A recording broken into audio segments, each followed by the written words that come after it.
Bonjour les amis, j'espère que vous allez bien, que vous avez la forme que vous enveloppe. Très heureux de vous retrouver pour ce journal Bitcoin de ce dimanche 12 octobre 2025. Et j'ai envie de vous dire, bonne journée, regarde-moi ça, cette nuit, carnage complet.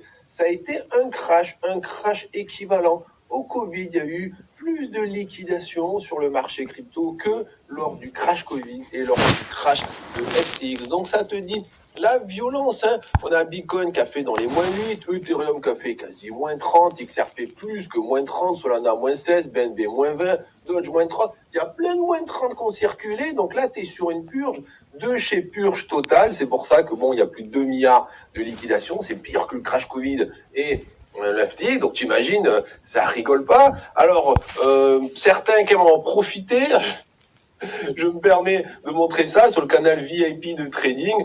C'était déjà aux 102 000 $. J'avais posté ça, pas parce que je suis devin, pas parce que je suis champion du monde, seulement parce que la structure le disait.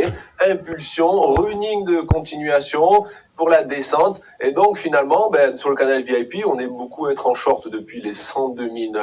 Alors tu comprends bien que quand tu es en short depuis les 102 000, tout se passe bien. Pourquoi si je te montre ça, c'est parce que on n'oublie pas qu'on a ce gros régulaire géant dont l'objectif, après, lors du retournement haussier, doit taper les 108 109 000 $.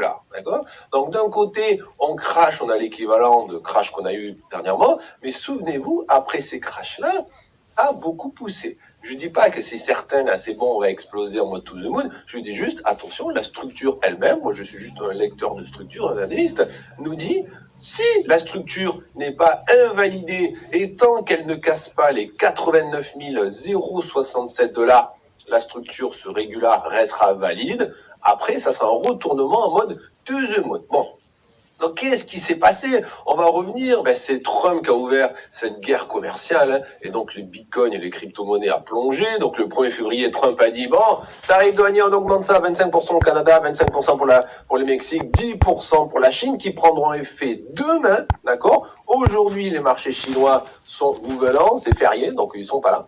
Et donc le marché, qu'est-ce qu'il fait? Pourquoi il fait du rouge? Alors attention, c'est pas que le marché crypto fait du rouge, hein, c'est tous les marchés financiers. À l'ouverture de Wall Street à 15h30, ça a piqué aussi. Bon.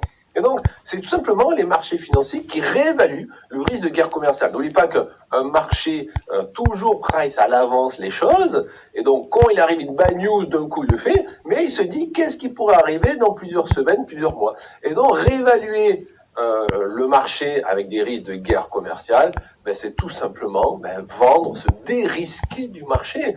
Quand un investisseur sent que ça pue, qu'est-ce qu'il fait? Ou il s'enlève toutes ses positions, pas top, faut toujours laisser un petit peu, ou alors il se dérisque, donc il vend une partie, 25%, 30%, 40%, 50%, 50%, on s'en fout, chacun fait ce qu'il veut. Bon. Et donc, c'est pour ça que les marchés, on fait un petit crash cette une crypto, et attends, les marchés boursiers sont pas ouverts, si, ils sont ouverts, quand Wall Street va ouvrir cet après-midi, là, il risque d'avoir du dérisquage. Déjà, sur les futurs, le Nasdaq et l'SP500, ils baissent un peu.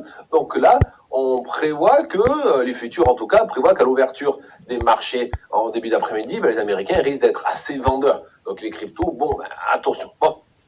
Donc, on a quand même certains analystes qui envoient des lueurs d'espoir, et je vais te montrer là dans quelques minutes des choses qui nous disent « Ah, ça peut être joli pour le futur, peut-être c'est juste une purge, et maintenant on peut repartir », je vais te montrer ça, parce que certains pensent que cette guerre commerciale qu'a provoqué Trump pourrait faire violemment monter le Bitcoin, tu vois. Bitcoin pourrait être une valeur refuge contre tout ça.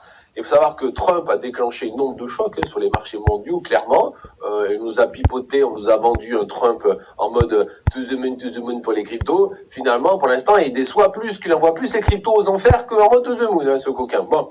Et donc, les investisseurs craignent une escalade qui pourrait freiner la croissance mondiale, c'est normal, hein, parce que le Mexique et le Canada disent ok, nous aussi on va monter les tarifs de douane de tous les produits venant des États-Unis. Et Trump l'a dit, si vous montez les tarifs de douane venant des États-Unis, moi je monte encore plus vos tarifs de douane. Voilà. La Chine, je vais te montrer ce qu'elle a dit, elle a calmé aussi tout le monde. Bon. Donc voilà, donc pour l'instant, les marchés boursiers et les marchés crypto sont en alerte. Je pense que tu l'as vu, hein, pas besoin de moi. Maintenant, on attend, parce que la Chine, le Canada, le Mexique ont riposté dans leurs paroles, vont riposter dans leurs actes, et tu sens bien que c'est une guerre commerciale qui commence. Jusqu'où elle va aller, jusqu'où l'escalade va aller, on sait pas trop, hein, c'est pour ça qu'on est là. Bon. Et donc, face à tout ça, les cryptos ont bien chuté. On a le Premier ministre canadien Justin Trudeau qui a annoncé qu'il va lever aussi les droits de douane sur tous les produits américains. La Chine a déclaré qu'elle va d'abord porter plainte contre les États-Unis auprès de l'Organisation mondiale du commerce. Et aussi, elle va faire des contre-mesures pour protéger ses intérêts. C'est normal. Elle va pas rester sans rien faire, les États-Unis. Bon. Donc là, on a une guerre commerciale en cours qui pourrait aggraver déjà l'inflation aux États-Unis. Qui dit aggraver l'inflation, dit inflation robuste, inflation qui monte, dit le pivot, il est toujours en mode stand-by, c'est-à-dire la baisse de taux, on se la met sous le coude, tu vois. Et donc, pour l'instant, le marché reflète ça. C'est-à-dire, on fait du rouge, parce que baisse de taux, c'est pas pour tout de suite, l'inflation qui peut repartir, ça oui, c'est peut-être pour tout de suite, et une tension mondiale, une guerre froide commerciale, là, c'est pour tout de suite aussi, tu vois. Bon, et je vais te montrer quand même des bonnes news, parce que bon, dans tout ça, on a quand même un petit peu d'espoir, faut pas toujours penser, oh mon Dieu, ça y est, c'est fini, bear market et tout. Pour moi, je t'ai dit, c'est pas du tout bear market, tant qu'on ne casse pas, en tout cas la structure dit, tant qu'on ne casse pas le plus bas, il ou le plus bas, comme je t'ai dit, aux 89 067 $, on ne rentrera pas dans une grosse correction. C'est-à-dire, si on casse les 89 067, la structure change, au lieu d'être un petit régular, j'ai déjà pas mal, régular correctif comme ça, qui a une finalité en mode de flèche verte au-dessus des 110, on passera sur une structure beaucoup plus grande, une structure corrective juste plus grande, d'accord? C'est l'idée. Donc il faut pas péter ces 89 000 $. Mais tant qu'on les pète pas, ça sera pas trop mal, à mon avis. Bon. Donc là, on sait que les 90 000 $, c'est une zone critique. Par exemple, on a ici sur Twitter The Crypto Express qui nous dit, voyez, là, les 90 000 $, ça fait déjà depuis novembre qu'ils tiennent. À plusieurs fois, on a retesté ces 90 000, entre 90 et 92, 93. Donc, tant que ça tient, ça ira. Pour l'instant, les 90 000, les 91 000 ont tenu cette nuit. C'est plutôt une bonne news, tu vois. Certains sont encore plus positifs, comme ici Sensei sur Twitter. Il nous dit, est-ce qu'on serait pas dans le gros bear trap, tu vois? Alors, certains qui veulent rester positifs diraient, oui, là, c'est le gros bear trap, c'est la capitulation, et après, boum, ça repart. Il faut pas oublier que dans tous les bull runs, il y a eu des phases correctives qui ont piqué. Quand je te dis piqué, c'est le Bitcoin qui se prend moins 30, moins 35 dans la tronche, et les altcoins qui prennent moins 60, tu vois, et t'es toujours en bull run. Donc là, il y a deux solutions. La première, c'est juste une correction en mode bull run, comme il y a eu dans tous les bull runs, un bear trap si tu veux, et après ça pousse. Et ça serait plutôt en faveur du regular flat de la structure, c'est-à-dire la structure tant qu'elle ne pète pas les 89, la suite c'est faire un nouvel ATH, c'est au moins les 110 000, d'accord? Et les gens pessimistes diraient quoi? Diraient non, on est plutôt ici. On est plutôt en mode, bon, on a fait un top de marché, on a fait une grosse correction, on va faire une petite hausse, et ça sera le bull trap, et après, c'est les enfers. Bon, toi, tu me diras où tu te situes. Pour ma part, vu la structure, je me situerai plutôt là. Si on pète les 89 000 $, là, j'ai peut-être hésité, tu vois. Bon, on verra bien. Autre chose aussi, Crypto Rover, qui nous rappelle, attention, on a un gap à fermer au 102 436, c'est-à-dire les institutionnels sur un gap sur les contrats futurs ont fermé vendredi, ils ont clôturé leur semaine, parce qu'après samedi, dimanche, ils sont pas là, d'accord? Ils ont clôturé à 102 436. Donc là, quelqu'un là qui est sur les marchés pro, vendredi il fait, c'était une bonne semaine, là, Bitcoin à 102 000 ça me va, et ce matin il arrive, Bitcoin à 93 000, et donc il y a un gap à fermer. Donc au bout d'un moment, ça va aller taper les 102 000, ça c'est clair et net, il faut fermer ce gap, tu vois. On a autre chose d'intéressant aussi, le crypto diplomate qui nous dit, pour l'instant, regardez, on n'a rien. Si on dézoome, impulsion, correction, continuation, impulsion, correction, continuation, impulsion, là on est sur une correction. Il n'y a rien de grave, on n'a pas cherché, on n'avait pas allé chercher des niveaux qui font peur. Jamais tu te réveilles maintenant que toute la journée tu étais là en train de regarder les petits papillons, les petites fleurs, crois-moi que là t'as loupé l'enfer, les flammes de l'enfer intersidéral et cosmique. C'était le trou noir, on a été aspiré vers du rouge tellement fuchsia qu'on a tous bronzé de 40 000 degrés. C'était carnage aujourd'hui. Et tout d'un coup, il y a une fake news qui est arrivée il y a genre 20 minutes et les marchés, plaf, ont explosé à la hausse. En gros, la fake news, c'était que Donald Trump a dit qu'il allait repousser tous les tarifs douaniers de 90 jours. Les marchés, mais en ni une ni deux, bombe nucléaire au sirop. Comme ça. Et il y a 10 minutes, la news a été démentie. Et les marchés recorrigent, mais pas autant que la montée, tu vois. Donc, comme quoi, une bonne petite grosse fake news, là, relayée par tout le monde, et moi le premier, j'ai relayé ça sur les réseaux sociaux parce que tout le monde en a parlé, les plus gros journaux crypto ont relayé tous la news, donc moi aussi, tu sais quoi. Bon.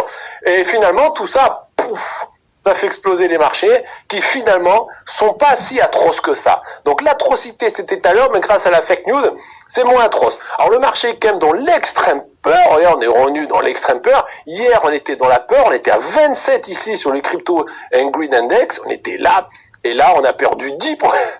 Là, ah oui, c'était pas joli, entre hier et aujourd'hui, entre hier soir et ce matin, le marché crypto, c'était ben 100. Marché tradit aussi, et finalement avec la fake news, ça va bien.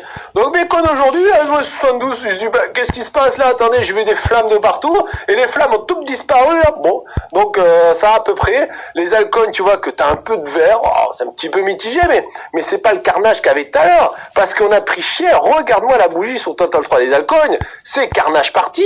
Ça veut dire que la bougie ici du top 125 a pris un petit moins de 10%. Moins de 10% a été ravalé. Je rigole pas, regarde-moi ça. C'est-à-dire que là, il y a une heure, 2 heures à la louche, hein, on était à moins de 10% sur l'ensemble des altcoins du top 125. Et ça veut dire que certains étaient à moins 20, d'autres qui étaient à moins 5, tu vois. C'est l'idée. Et là, en l'espace de 30 minutes, allez, 1 heure, et je compte large, on a fait un plus 10%. Grâce à la fake news. Et donc là, une fake news a été démentie, mais finalement, les investisseurs, ils font, va vendre quoi, les camarades, elle va faire plein de revends comme ça en pleine langue que je connais pas, et puis bon, ils revendent pas. Si t'as racheté à cause de la fake news, tu vas pas revendre derrière, au bout d'un moment, bon ben voilà. Donc, c'est assez marrant, et donc c'est plutôt fake news, mais genre voilà, on est content. Donc hier dimanche, ça a fini dans un carnage parce que on a le total qui a fait moins 10, et ce matin on se retapait en moins 10, tu vois. Donc oui, sachant que la moyenne mobile de 200 weekly du total, qui est quand même le plus gros support qu'on attend, est juste en dessous. Donc pour l'instant on a échappé belle. Par contre attention, les bears sont toujours là, il y a toujours du momentum.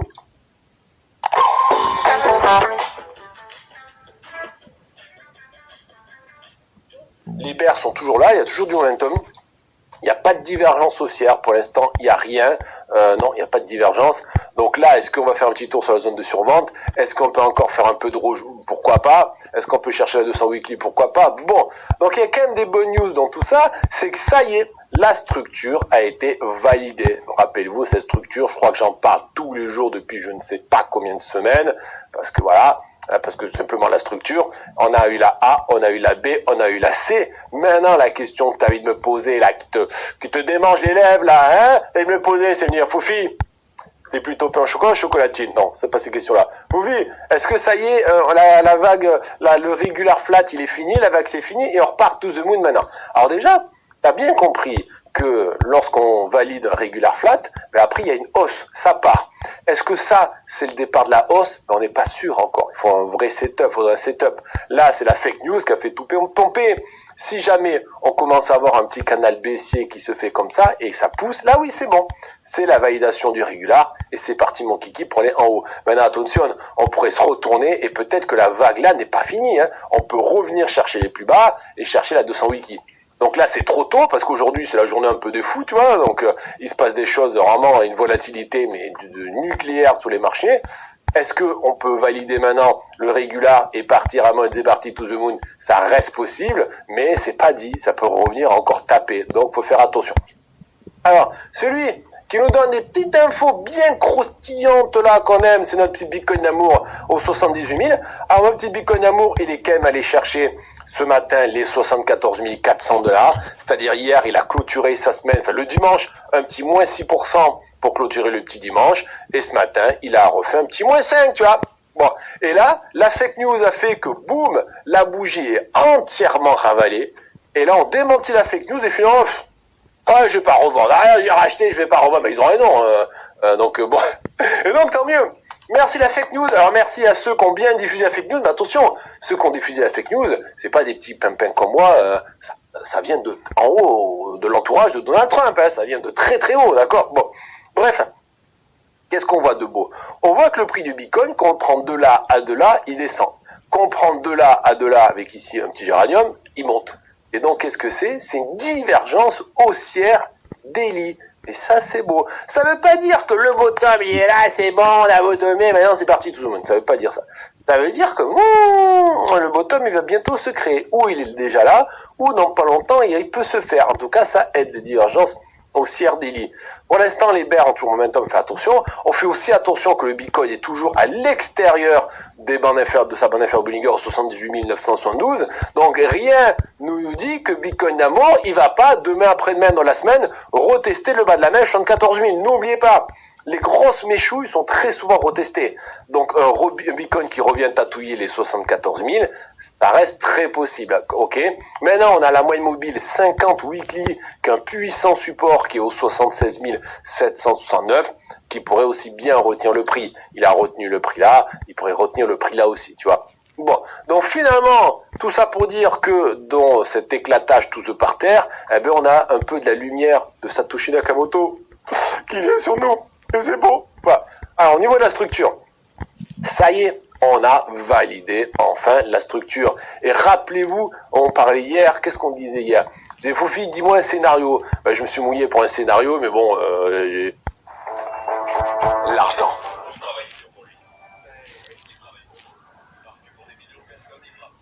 On parlait hier, qu'est-ce qu'on disait hier?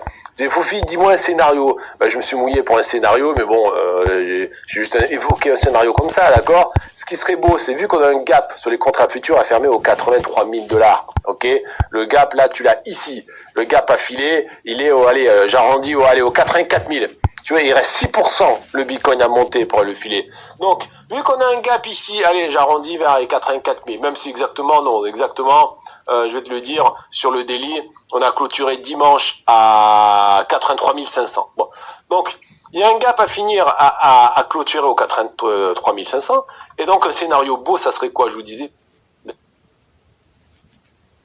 Pour la bourse, j'espère en même temps, donc je vous fais des bisous. Voilà, les amis, dans cette petite mise à jour, soyez prudents, courage, on est tous ensemble, je vous fais des bisous et on se dit à demain, bye bye.